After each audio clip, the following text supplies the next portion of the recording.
Hello everyone, I'm Mara Benitez, Library Assistant at the Seguin Public Library, and this is the first video in our beginner hand sewing series.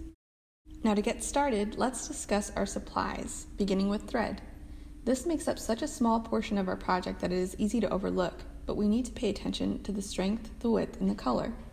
You want thread that isn't too fuzzy or easy to break. It should have a little give and it should blend right in with your project's fabric.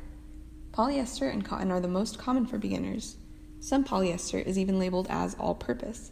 It is slick and has a decent amount of stretch. For hand sewing, avoid embroidery thread, since it is made of many strands and is often too thick unless you divide the strands. If you're sewing something dense, like denim, look for thread that is heavy-duty or specialty denim thread. For the fabric, alongside your pattern, color, and comfort, other important things to consider are the density, fraying, and stability or stretch in the fabric.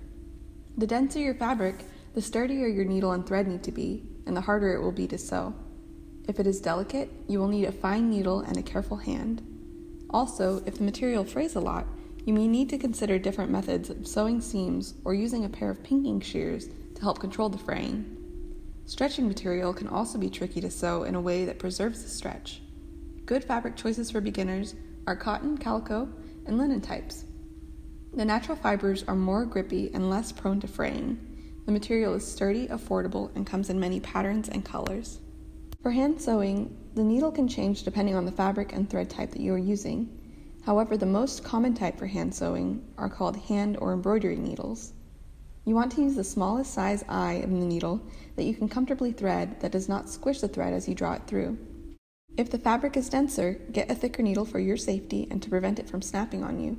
Glass or metal-headed pins are preferred in the sewing world since you can press fabric with them still in. If they have plastic heads, they will melt into your fabric. Check the package also for nickel plating. This protects the pins from rust and makes them magnetic, which helps if you lose one and are trying to find it with a magnet.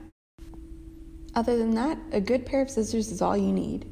An iron is helpful for flattening seams and hems. The thimble is nice to help push the needle through bulky areas of fabric and to protect fingertips from pricking.